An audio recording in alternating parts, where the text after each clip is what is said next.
الحمد لله رب العالمين بارئ الخلائق أجمعين، والصلاة والسلام على جميع الأنبياء والمرسلين،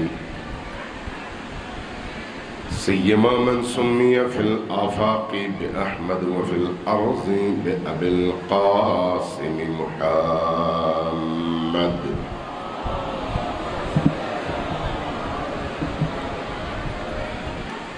والصلاة والسلام على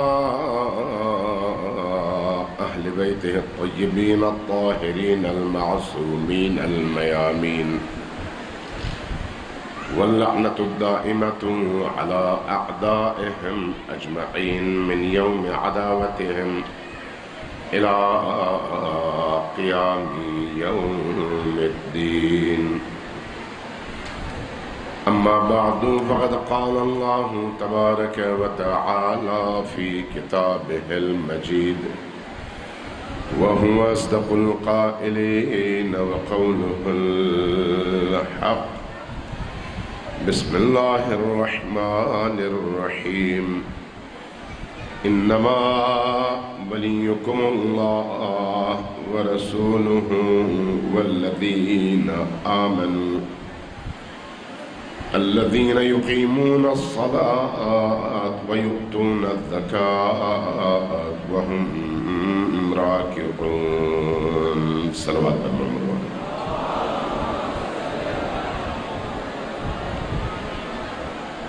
اتنی بڑی تعداد میں مومنین موجود ہیں، ذرا اونچی آواز سے صلوات بھیجیے بر محمد علیہ.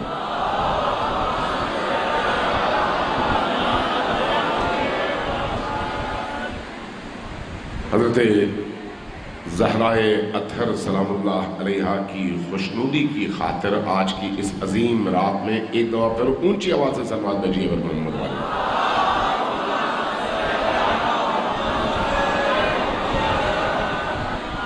عزیزان محترم، گفتگو ہو رہی تھی ولایت کے بارے میں کہ ولایت کیا ہے. انما ولیکم اللہ، اللہ آپ کا ولی ہے، ورسولہ، اور اللہ کا رسول بھی آپ سب کا ولی ہے، والذین آمنوا، اور وہ جو صاحب ایمان ہیں. کیا ہر صاحب ایمان؟ نہیں، بلکہ وہ صاحب ایمان جو الذین یقیمون الصلاۃ، جنہوں نے نماز کو زندگی دی ہے، جنہوں نے نماز کو زندہ کیا ہے، جنہوں نے نماز کو قائم کیا ہے.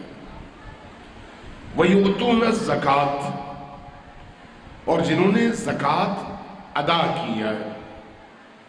لیکن کس حالت اور کس عالم میں زکوٰۃ ادا کیا ہے؟ وَهُمْ رَاكِعُونَ، جب وہ رکوع کے عالم میں تھے. غور کیجئے گا، زکوٰۃ دینے والے بہت ہیں، خمس دینے والے بھی بہت ہیں، نماز پڑھنے والے بھی بہت ہیں، لیکن وہ نماز، وہ زکوٰۃ، وہ خمس اور وہ عبادت جو انسان سراپا عبد بن کر، سراپا اللہ کا بندہ بن کر عطا کرتا ہے، اس کا مقام اور ہے اور عام عبادات کا مقام اور ہے. امیر المؤمنین علی ابن ابی طالب علیہ السلام اس میدان کے وہ شہسوار ہیں کہ کوئی ایسا مائی کا لال پیدا نہیں ہوا جو علی کی طرح اللہ کی بارگاہ میں عبادت کر سکے. کوئی ایسی ماں نہیں ہے جس نے ایسا بیٹا جنا ہو جو اللہ کی بارگاہ میں اس طرح عبادت کرے جس طرح علی عبادت کرتے تھے. علی سراپا، علی اس نے اونچی آواز میں، بلند آواز میں طلب کرنا شروع کر دیا کہ میرے پاس کچھ نہیں ہے، میں محتاج ہوں، میں غریب ہوں، میں لاچار ہوں، کوئی اگر کچھ دے سکتا ہے تو میری مدد کرے۔ اس اثنا میں ظاہر بہت سارے لوگ مسجد میں موجود تھے، کوئی شخص آگے نہیں بڑھا اس سائل اور ضرورت مند کی مدد کے لیے۔ اس نے 2 دفعہ 3 دفعہ آواز دی، کوئی جواب نہیں آیا، اور جب جواب نہیں آیا تو اس نے ہاتھ اٹھائے اللہ کی بارگاہ میں، اللہم اشہد، خدایا تو گواہ ہے، تیرے اس گھر میں نے ان سب لوگوں سے اپنی حاجت بیان کی، لیکن کسی نے میری حاجت روائی نہیں کی۔ جیسے ہی یہ آواز بلند ہوئی، ایک کونے میں ایک شخص نماز کی حالت میں تھا اور یہ آواز اس کے کانوں تک پہنچی۔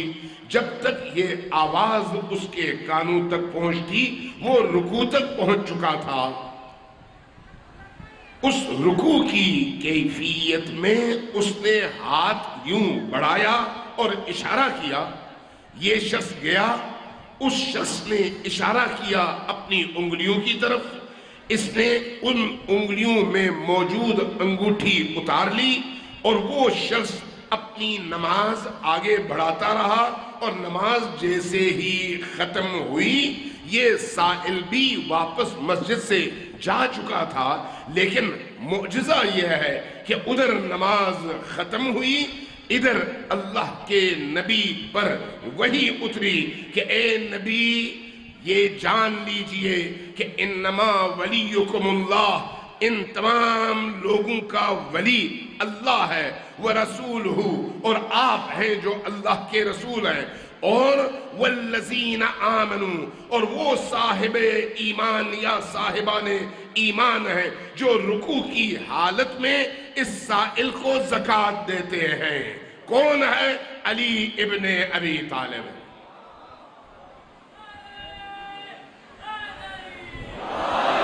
لوگ ساری زندگی صرف کر دیتے ہیں کہ کوئی آیت ان کی شان میں اترے، لیکن علی وہ ہیں جن کے ہر عمل کا انتظار اللہ کو رہتا ہے کہ ادھر علی کوئی عمل انجام دے اور ادھر اللہ اس عمل کی قبولیت کی سند کے طور پر قرآن کریم کی آیت نازل کر کے دنیا والوں کو بتا دے کہ دیکھو میرا علی کیسا علی ہے، یہ وہ علی ہے، یہ وہ علی ہے جس کو اللہ نے اپنا ولی بنایا ہے۔ ولی کی ولایت انسانوں کو اس ولی کے مشابہ بنا دیتی ہے جو بھی اس ولایت کے دائرے میں داخل ہو جاتا ہے۔ جب ہم کہتے ہیں ہم علی کے موالی ہیں تو علی اور اس کے موالی کے درمیان شباہت ضروری ہے، شباہت ضروری ہے۔ اگر علی کا رخ کعبے کی طرف ہو اور علی کے موالی کا رخ کعبے کی طرف نہ ہو، پشت ہو، تو وہ علی کا موالی نہیں ہے۔ جو علی کی طرف رخ کرتا ہے، جو علی کے اندر موجود فضیلتوں کو پسند کرتا ہے، جو علی سے دل میں عقیدہ، محبت، مودت اور عشق رکھتا ہے، جو علی کی خوشی میں اپنے اندر سرور محسوس کرتا ہے، جو علی کی پریشانی اور علی کے غم میں اپنے اندر غم محسوس کرتا ہے، جو علی کے محب کو اپنا محب سمجھتا ہے، جو علی کے دشمن کو اپنا دشمن سمجھتا ہے، یہ ساری چیزیں مل کر اس کو شبیہ بناتی ہیں علی کے ان صفات کی۔ نتیجتاً یہ شخص چاہے اسلام آباد میں ہو، چاہے ملتان میں، چاہے نجف میں ہو، چاہے مدینہ منورہ میں، اگر دور بھی ہے علی والا ہے، قریب بھی ہے علی والا ہے۔ لیکن ہو سکتا ہے کوئی شخص علی کے اپنے لشکر میں ہو لیکن علی والا نہ ہو، علی کے سائے میں ہو علی والا نہ ہو، رات دن علی کے پیچھے نماز پڑھے لیکن علی والا نہ ہو۔ کیا ایسا بھی ہو سکتا ہے؟ بالکل ایسا بھی ہو سکتا ہے۔ ضروری یہ ہے کہ دیکھا یہ جائے کہ کس کا دل کتنا علی کے تابع ہے اور علی سے وہ دل متاثر ہے. یہ اہم ہے کہ دل کتنا علی کا ہے. دل علی کے سپرد ہو جائے تو ہر چیز علی کی ہے اور علی بھی اس صاحب دل کا ہے. اور اگر دل علی کے سپرد نہ ہو تو چاہے صبح سے شام تک تسبیح اٹھا کر علی علی علی علی کرتے رہیں، چونکہ دل علی کا نہیں ہے اس لیے وہ شخص بھی علی کا نہیں ہے. دل کو علی کا ہونا چاہیے. تاریخ بھری پڑی ہے ایسی مثالوں سے کہ جن کا دل علی کا تھا وہ دور تھے تب بھی علی والے تھے، اور جن کا دل علی کا نہیں تھا وہ چاہے علی کے پرچم کے سائے میں تھے تب بھی علی والے نہیں تھے. آج شب عاشور ہے. شب عاشور آپ سب یہاں پر جمع ہیں. کیوں جمع ہیں؟ اس لیے کہ آپ علی کی بارگاہ میں پرسہ دینے آئے ہیں.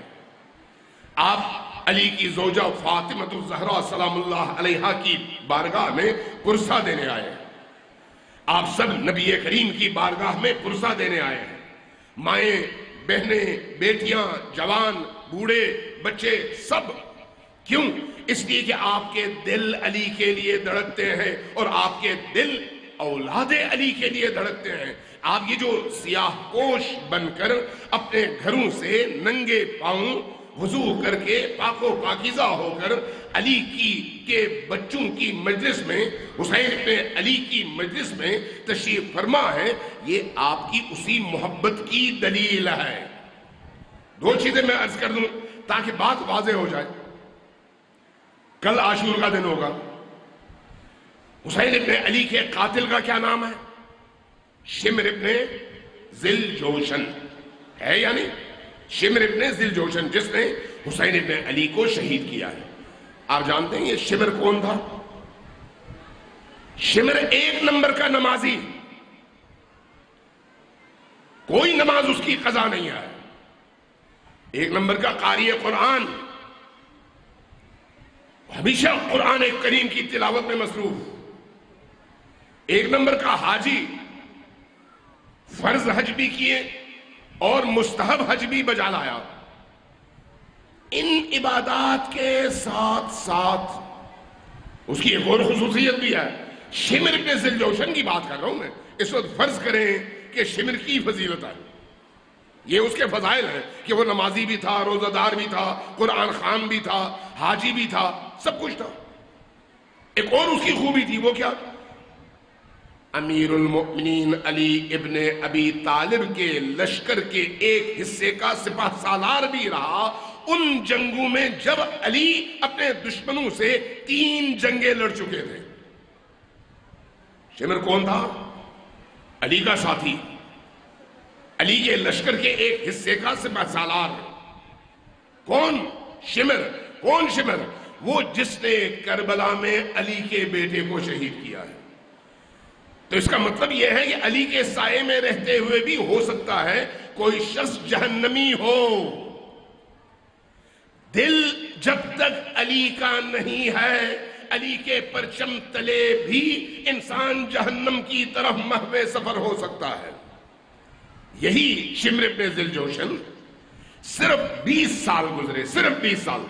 ان 20 سالوں میں دنیا کی لالچ، خواہشات کا غلبہ، پیسے کی تمنا، منصب کی بھوک، اقتدار کی بھوک، شہرت کی بھوک، طاقت کی بھوک، ان تمام چیزوں نے اس قاری قرآن، اس حافظ قرآن، اس حاجی اور اس روزہ دار اور اس سپاہی کو جو علی کے لشکر کا سپاہی تھا اتنا علی سے دور کر دیا کہ وہ شخص جو 39 اور 40 ہجری میں علی کے رکاب میں، علی کی فوج میں شامل تھا، 60 ہجری میں علی کے بیٹے کے مقابلے میں کھڑا ہوا، تلوار نکالی، علی کے بیٹے کو شہید کیا اور خود بھی ابد الدہر جہنم کی اتھاہ گہرائیوں میں جا کر جلا اور اب تک جل رہا ہے۔ یاد رکھیے شمر بننے میں زیادہ دیر نہیں لگتی، شمر بننے میں زیادہ دیر نہیں لگتی۔ شمر بننے کے لیے بس تھوڑی سی لالچ چاہیے، تھوڑا سا بغض چاہیے، تھوڑا سا گناہ کا دروازہ کھلنا چاہیے، تھوڑا سا علی کے کردار سے دور ہونا چاہیے، تھوڑا سا علی کی محبت سے دل کو خالی ہونا چاہیے۔ اگر علی کی محبت اور ولایت سے دل خالی ہو جائے تو شمر بننے میں بہت کم ٹائم لگتا ہے۔ بڑے سے بڑا پرہیزگار اور عبادت گزار آدمی بڑی آسانی کے ساتھ شمر بن جاتا ہے، بڑی آسانی کے ساتھ۔ اس لیے اپنی زندگیوں میں ہمیں غور کرنا ہے کہ کہیں ایسا نہ ہو کہ ہماری زندگی میں ہم علی کی محبت سمجھ کر وہ کام کریں جو علی کو پسند نہ ہو اور نتیجتاً ہم علی سے دور ہو جائیں۔ یاد رکھیے علی ہماری زندگی کا سب سے بڑا سرمایہ ہے۔ علی نہیں ہے تو کچھ بھی نہیں ہے، اس لیے کہ علی کی ولایت ہی ہے جو اللہ کی ولایت کا پرتو اور تسلسل ہے، اور اس ولایت کے سائے میں انسان کو دنیا بھی ملتی ہے اور آخرت بھی ملتی ہے۔ اگر یہ ولایت نہ ہو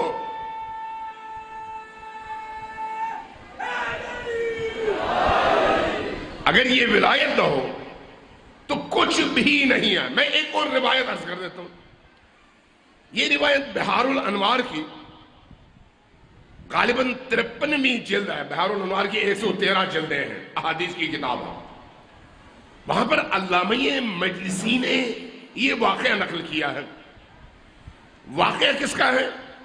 ایک بہت بڑے اہل علم کا، محی الدین اربیلی، کئی کتابوں کے مصنف۔ وہ کہتے ہیں ایک دن میں اپنے والد کے ساتھ جا رہا تھا، ایک جگہ جا کے ہم سفر میں ہم نے پڑاؤ ڈالا، جہاں پڑاؤ ڈالا وہاں پر ہمارے ساتھ ایک شخص لیٹا ہوا تھا، اس کے سر سے اس کی پگڑی گر گئی نیند میں۔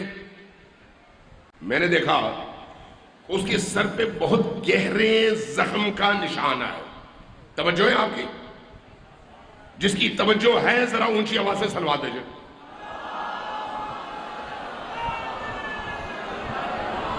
پہلے صلوات بھیجیں بعد میں نعرہ لگائیں، اونچی آواز سے صلوات بھیجیں میرے محمد والے محمد۔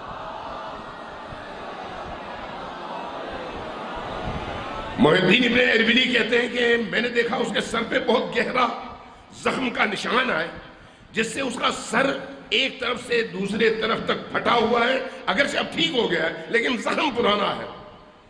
مجھے حیرت ہوئی کہ اتنے بڑے اور گہرے زخم کے باوجود یہ زندہ رہا، یہ کیا مسئلہ کیا ہے؟ جب وہ جاگا، ہماری بھی استراحت ہو گئی، تو میرے والد نے اس سے پوچھا کہ یہ تمہارے سر پر زخم کیسا ہے؟ توجہ چاہیے آپ کی، یہ زخم کیسا ہے؟ اس نے جواب میں کہا کہ یہ زخم مجھے جنگ صفین میں لگا تھا۔ کہاں؟ جنگ صفین میں۔ جنگ صفین کون سی جنگ ہے؟ علی ابن ابی طالب اور معاویہ ابن ابو سفیان کی جنگ۔ امیر المؤمنین کی خلافت کے ان 4 سالوں میں 18 ماہ مسلسل یہ جنگ رہی، مسلسل۔ عرض کیا کہ میرے سر پہ یہ زخم جنگ صفین کی نشانی اور علامت ہے۔ محی الدین ابن اربیلی کہتے ہیں میرے والد ہنسنے لگے، ہنستے ہوئے کہنے لگے کیوں تم ایسے ہی چھوڑ رہے ہو اور کہانی گڑھ رہے ہو؟ کہا کیا مطلب؟ کہا بھئی صفین کو واقع ہوئے 1000 سال کا عرصہ ہوا ہے، اور تم آج کہہ رہے ہو مجھے صفین میں یہ زخم لگا تھا۔ مسکرایا، کہا کہ ہاں۔ کہا اصل بات بتاؤ کیا ہے؟ کہا لمبا قصہ ہے۔ کہا بتاؤ۔ کہا کہ میں مصر کے سفر میں تھا، میرا دل عشق علی سے لبریز تھا، عشق علی سے میرا دل لبریز تھا۔ میں جا رہا تھا، میرے ساتھ ایک شخص ہو گیا ہم سفر۔ اب جب لمبا سفر ہو، ایک ہم سفر بھی مل جائے تو سفر بہتر کٹ جاتا ہے۔ ہم دونوں ساتھ چلتے رہے، آپس میں گفتگو کرتے رہے، کرتے کرتے ہماری گفتگو کا رخ مڑ گیا صدر اسلام کی طرف، اسلام کے اوائل کی طرف۔ پھر وہاں پر علی اور آل علی کا تذکرہ ہوا، اور علی اور آل علی کے دشمنوں کا تذکرہ ہوا. پھر بات آئی یہاں تک کہ علی کے دشمنوں کا کیا مقام ہے اور علی کا کیا مقام ہے. بات آئی صفین تک. تو جب میں نے کہا کہ میں علی والا ہوں تو اس نے کہا کہ میں معاویہ والا ہوں. کہا کہ اگر اس نے کہا کہ اگر میں جنگ صفین میں ہوتا تو تلوار نکال کر علی سے لڑتا، اس لیے کہ میرا آئیڈیل اور میرا امام، میرا خلیفہ اور میرا ہیرو معاویہ ابن ابی سفیان ہے. کہتا ہے میں نے کہا کہ اگر میں علی کے لشکر میں اس دور میں ہوتا تو میں علی کی طرف سے معاویہ سے لڑتا، اس لیے کہ میرا امام، میرا خلیفہ، میرا ہیرو علی ابن ابی طالب ہے. اب جب بات یہاں تک پہنچی تو ہمارے درمیان گرما گرمی ہو گئی. اس نے مجھ پر حملہ کیا، میں نے بھی اس پر حملہ کیا. ہوتے ہوتے اچانک اس نے ایک ضرب لگائی میرے سر پہ، میں گھوڑے سے زمین پہ گر گیا. کافی دیر گزری، بڑی مشکل سے میں نے آنکھیں کھولی. میں نے دیکھا میرے سر کے اوپر ایک نورانی شخصیت کھڑی ہے، اس کے ہاتھ میں تلوار ہے اور سامنے وہ شخص جو ناصبی تھا اس کی لاش ہے اور اس کا سر کٹا ہوا ہے. اس شخصیت نے میرا ہاتھ تھاما اور کہا کہ اٹھو. میں نے کہا میرا بدن زخموں سے چور رہا ہے. انہوں نے اپنے ہاتھ میرے بدن پر پھیرنا شروع کیا اور جہاں جہاں میرے بدن پر زخم تھا وہ سارا زخم مندمل ہوا. اس کے بعد پھر میرے سر پر ہاتھ پھیرا، سب کا زخم تو ٹھیک ہو گیا لیکن نشان، کہا یہ نشان نہ مٹنے دینا. کہا وہ کیوں؟ کہا کہ جب بھی تم کہیں پر جاؤ لوگ جب تم سے پوچھیں تو ان کو بتانا کہ یہ زخم تمہیں صفین کی جنگ میں لگا ہے. میں نے عرض کیا کہ مولا یہاں پر تو صفین کی جنگ نہیں تھی. فرمایا کوئی بات نہیں، صفین کی جنگ ہو یا آج کا دور، جو انسان علی کے ساتھ ہے چاہے 1000 سال بعد بھی کیوں نہ آئے، اگر اس کی محبتیں علی کے ساتھ ہیں، اس کی پارٹی علی کی پارٹی ہے، اس کا دل علی کے ساتھ دھڑکتا ہے، وہ علی کے دشمنوں سے دشمنی اور علی کے محبوں سے محبت رکھتا ہے، تو وہ صفین کے میدان میں حاضر بھی ہے اور اس جنگ کا سپاہی بھی ہے.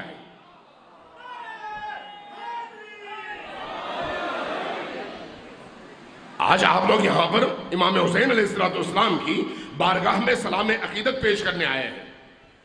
امام حسین کی بارگاہ میں یہ جو آپ کا سلام عقیدت ہے یہ آپ کو جوڑتا ہے کربلا کے ساتھ، اس لیے کہ آپ کا دل جب حسین کے ساتھ دھڑکے، چاہے ہماری بہنیں ہوں، بیٹیاں ہوں یا آپ جوان، جب دل حسین کے ساتھ دھڑکے تو آپ کربلا میں ہوں یا نہ ہوں، کربلا کے ان سپاہیوں کی صف میں ضرور ہیں اور محشر میں بھی محشور انہی کے ساتھ ہوں گے جو کربلا میں تھے. اس لیے کہ آپ کا دل علی کے ساتھ ہے، آپ کا دل حسین ابن علی کے ساتھ ہے. یہ ولایت کا اثر ہے، یہ ولایت علی کا اثر ہے. اس لیے جس شخص کے دل میں علی کی ولایت ہوتی ہے وہ اگر علی کے دور میں ہو یا آج کے دور میں، اگر حقیقی ولایت ہے اور اس کا دل علی کی محبت سے لبریز ہے تو آج ملتان کی سرزمین میں رہتے ہوئے بھی وہ علی کا سپاہی ہے اور علی کا ہاتھ اس کے سر پر ہے اور یہ علی کے سائے میں جی رہا ہے.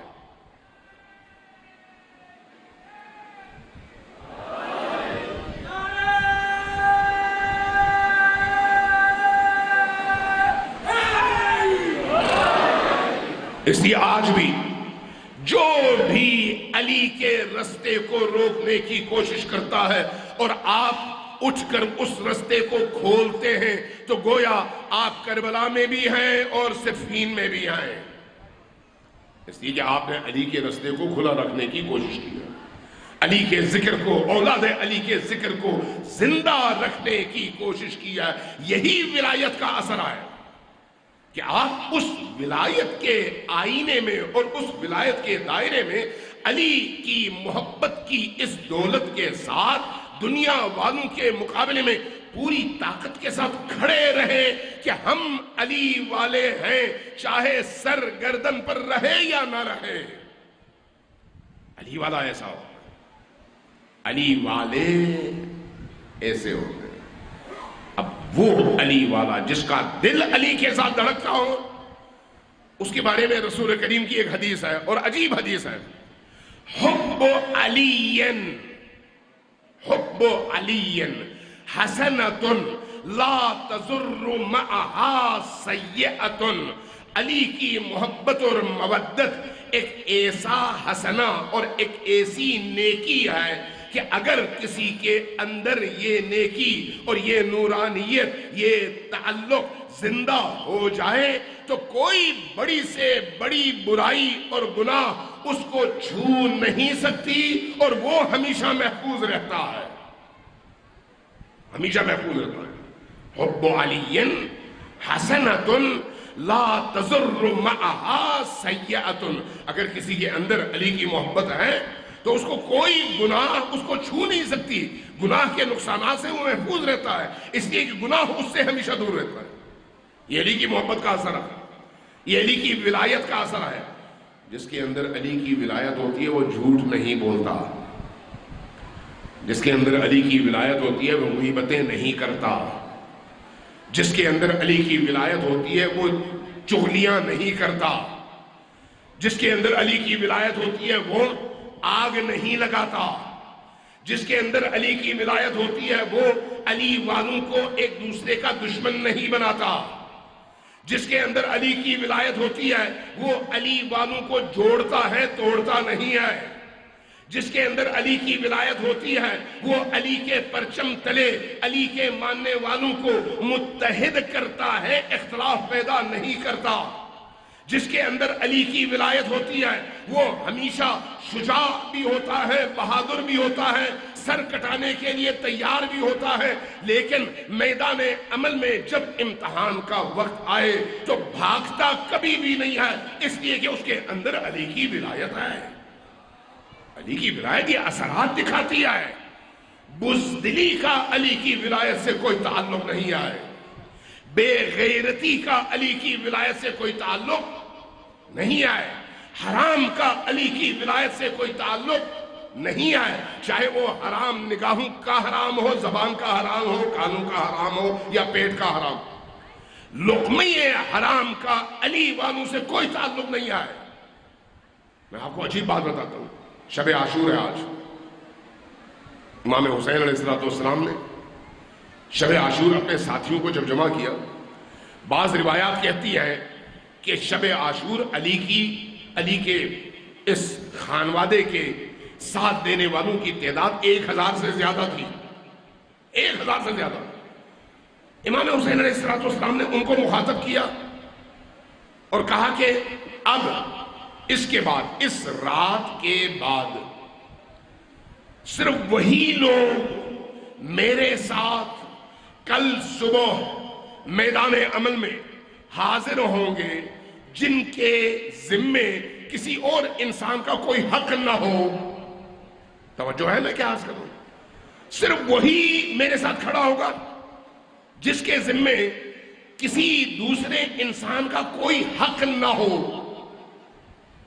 کتنے لوگ ہیں جن پر کسی اور کی ذمہ داری ہے، کسی اور کا حق ہے، کسی کا قرض دینا ہے، کسی کو ناراض کیا ہے اس کو راضی کرنا ہے، کسی کی غیبتیں کی ہیں اس لیے وہ اس کا ذمہ دار ہے، کسی کی کردار کشی کی ہے تو وہ اس کا ذمہ دار ہے، اور اللہ جب تک معاف نہیں کرتا جب تک وہ شخص معاف نہ کرے۔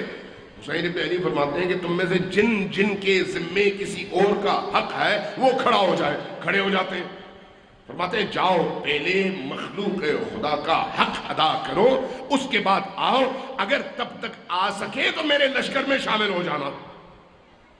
1000 لوگ، وہ 1000 پوچھتے ہیں، اکثریت اٹھتی ہے، ایک تعداد رہ جاتی ہے، باقی لوگ چلے جاتے ہیں، کیوں؟ اس لیے گردن پر حق ہے۔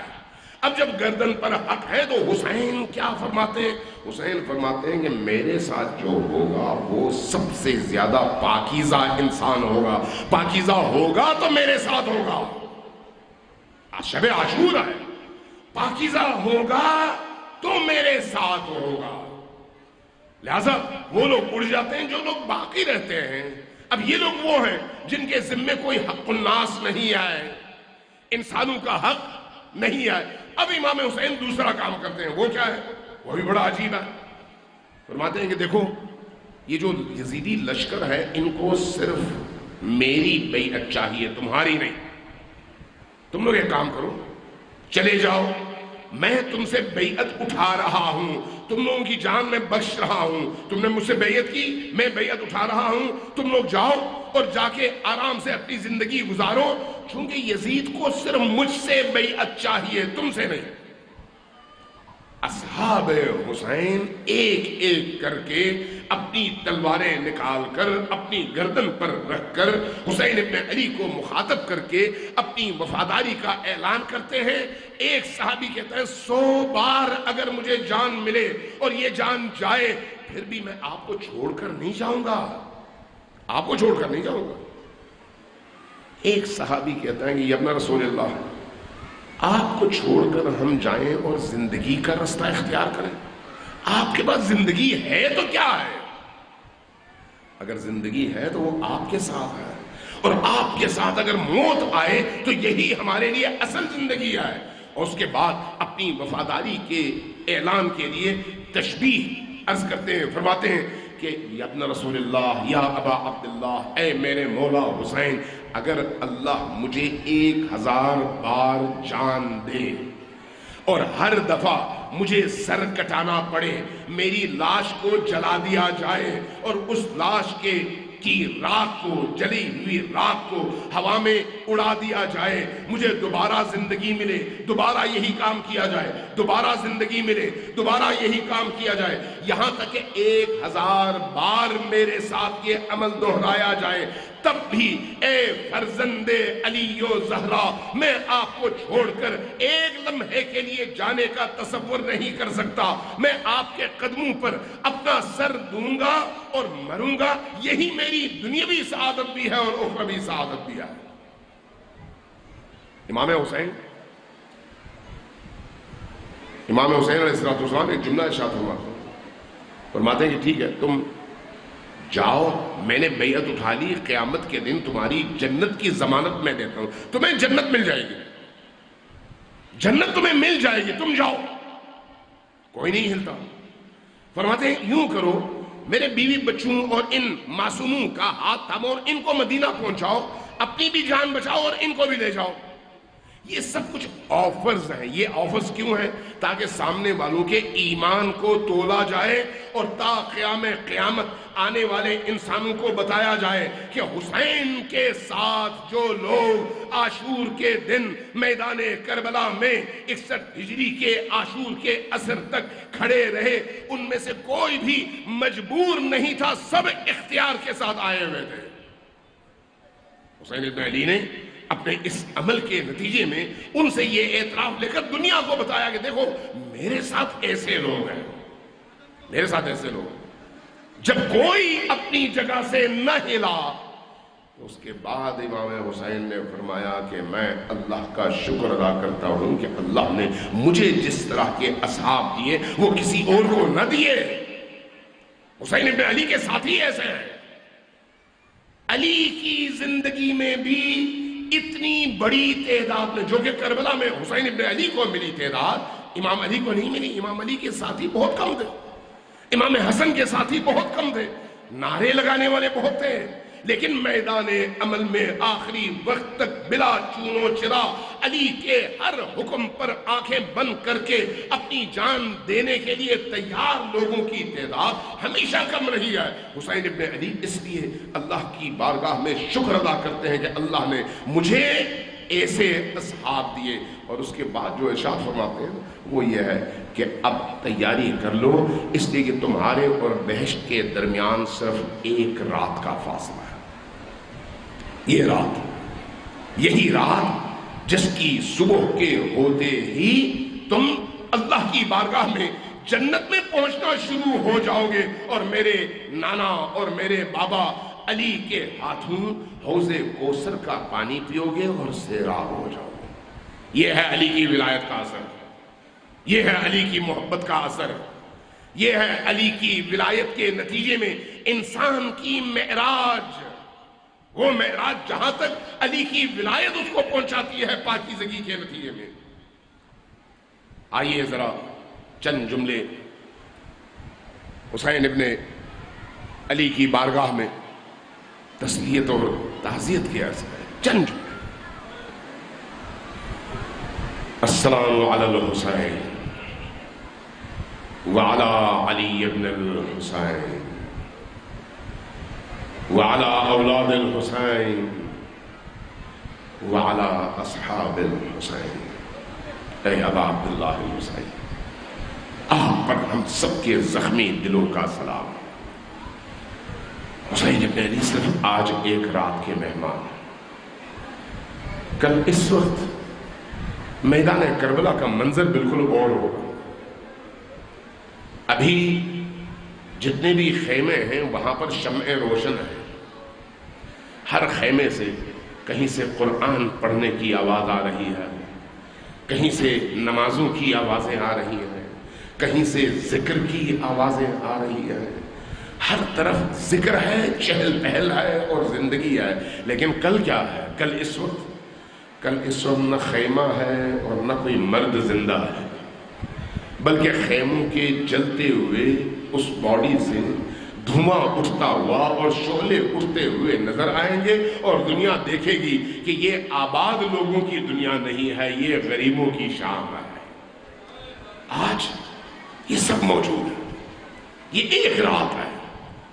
صبح کا آغاز بڑا عجیب ہے، صبح کا آغاز ہوتا ہے ہم شکل پیمبر علی اکبر کی اذان کے ساتھ۔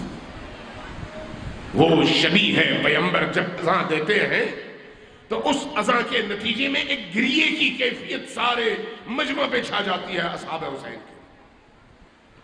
عصر کا وقت آتا ہے، عصر تک حسین ابن علی کبھی عباس کا لاشا اٹھا رہے ہیں، کبھی علی اکبر کے جسم کے حصے اکٹھے کر رہے ہیں، کبھی قاسم کے لاش کے ٹکڑے جمع کر رہے ہیں، کبھی علی اصغر کے خون کو جمع کر رہے ہیں، کبھی اونو محمد کے لاشوں کو اٹھا رہے ہیں، کبھی اصحاب کی لاشیں جمع کر رہے ہیں۔ صبح سے شام تک اسی عمل میں گزرتے رہے، یہاں تک کہ شام ہونے لگی اور عصر عاشور کا وقت آیا جب حسین اکیلے رہ گئے۔ وہ جو حسین اکیلے رہ گئے، ایک دفعہ چاروں طرف دیکھتے ہیں اور ایک ندا بلند کرتے ہیں، حل من ناصر ینصرنی، کیا کوئی ہے جو مجھ اکیلے حسین کی مدد کرے؟ کیا کوئی ہے جو فاطمہ الزہرا کی بیٹیوں کی مدد کرے؟ کیا کوئی ہے جو رسول اللہ کے خانوادے کی مدد کرے؟ چاروں طرف آواز گونجتی ہے، حسین ابن علی کی آواز پر کوئی جواب نہیں ملتا۔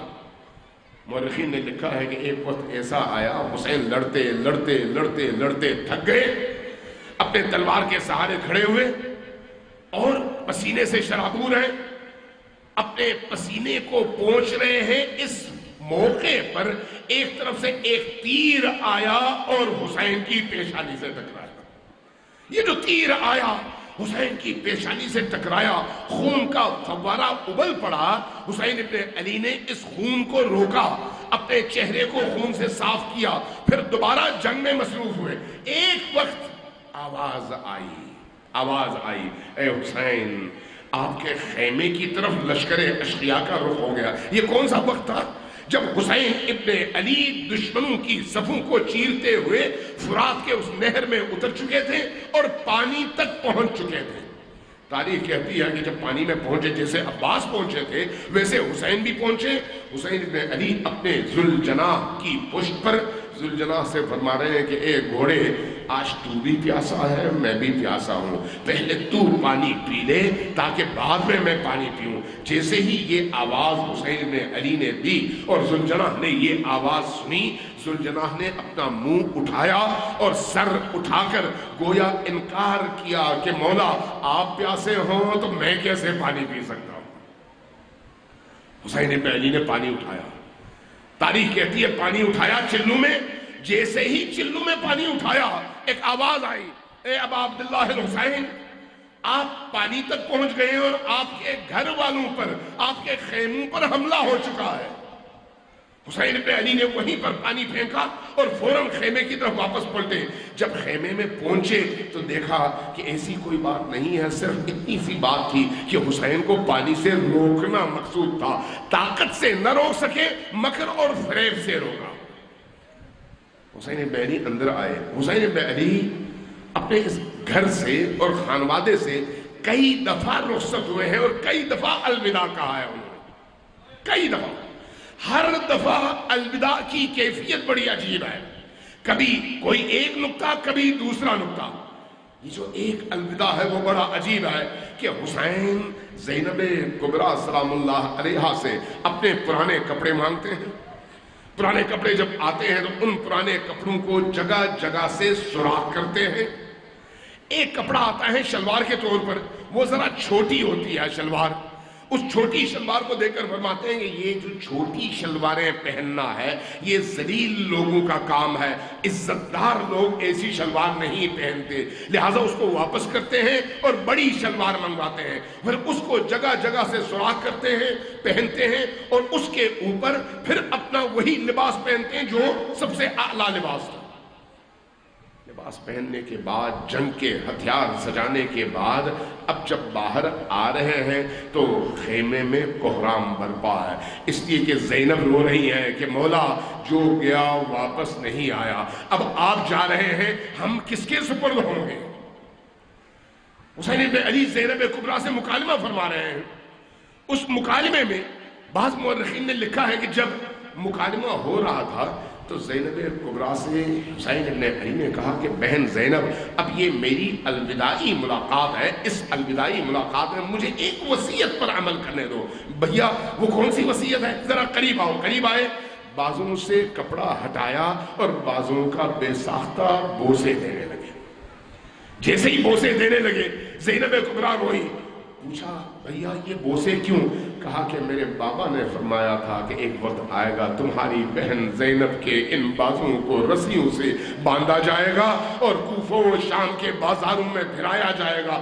آج وہ وقت آ چکا ہے کہ میری شہادت کے بعد یہ واقعہ ہونے والا ہے. جب یہ فرمایا تو زینب کبریٰ آگے بڑھی, عرض کیا مولا کیا مجھے بھی اپنی والدہ کی وصیت پر عمل کرنے دیں گے؟ بہن کیا تمہیں بھی کوئی وصیت ہوئی تھی؟ ہاں. وہ کیا ہے؟ ذرا قریب آئیے. قریب آئے. جیسے ہی قریب آئے سر اوپر اٹھایا اور حسین کے گلے کا بار بار بوسہ دینے لگے. کہا یہ کیوں؟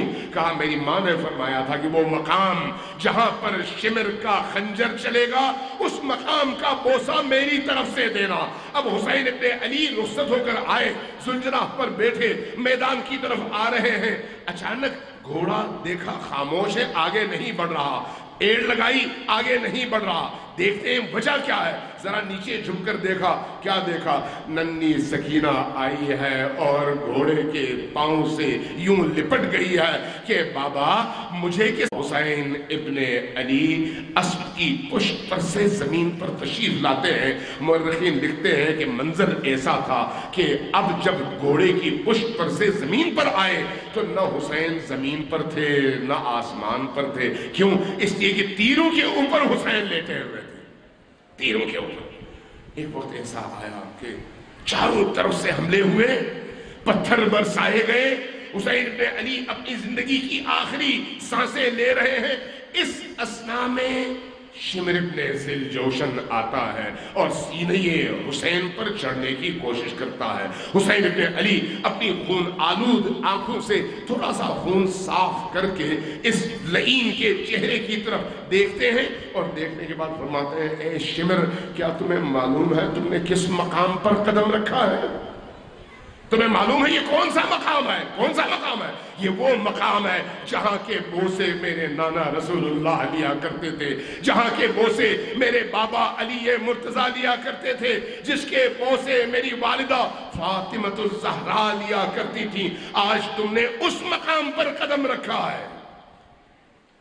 شمر بن ذوالجوشن کی اب خنجر چلی، ادھر خنجر چلی، ادھر زینب کبریٰ کے رونے کی آواز بلند ہوئی۔ زینب کبریٰ ادھر رو رہی تھی، ادھر کند خنجر چل رہا تھا، اور ادھر زبان حسین سے جملہ بار بار نکل رہا تھا، رضن بقضائک، خدایا اگر تیرا امر یہی ہے تو تیری امر پر میں راضی ہوں، تسلیماً لامرک، تیرا حکم یہی ہے تو تیرے حکم کے سامنے میں سر تسلیم خم ہوں۔ یا غیاث المستغیثین، اے کمزوروں کی ندا پر لبیک کہنے والے خدا، میں تیرے حکم کے سامنے تابع ہوں اور سر جھکا رہا ہوں۔ جیسے ہی سر حسین جدا ہوا، ایک آواز اٹھی، قد قتل الحسین بکربلا، کربلا کی سرزمین میں حسین قتل ہو گئے۔ ایک آندھی اٹھی، ایک خون کا طوفان اٹھا۔ اب منظر کیا تھا؟ فرشتے بھی رو رہے تھے، خدا کے ملک بھی رو رہے تھے، جن و انس بھی رو رہے تھے، اور خیام میں معصوم بچے بھی رو رہے تھے، اور زینب کبریٰ کے رونے کی آوازیں بھی بلند ہو رہی تھی۔ کچھ دیر میں رات ہوئی۔ اب جب رات ہوئی، حسین ابن علی کے جسد اطہر تک زینب کبریٰ تشریف لائیں، لیکن کس عالم میں؟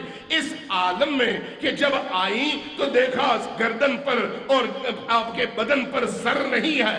آگے آئیں، حسین کے جسد اطہر کو پکڑا، اپنے سینے سے لگایا اور پوچھنے لگی، حسین آپ ہی میرے بھائی حسین ہیں؟ پھر اس کے بعد جھکی، وہ کام کیا جو تاریخ میں کسی نے نہیں کیا۔ کیا کیا؟ اپنے لب، اپنے ہونٹ ان کٹی ہوئی رگوں پر رکھ دیا جن کو شمر بن ذوالجوشن نے کاٹا تھا، اور پھر کہنے لگی کہ ماں زہرا، میں نے اس جگہ کا بوسہ دیا ہے جس جگہ کا بوسہ اس سے پہلے کوئی نہ دے سکا۔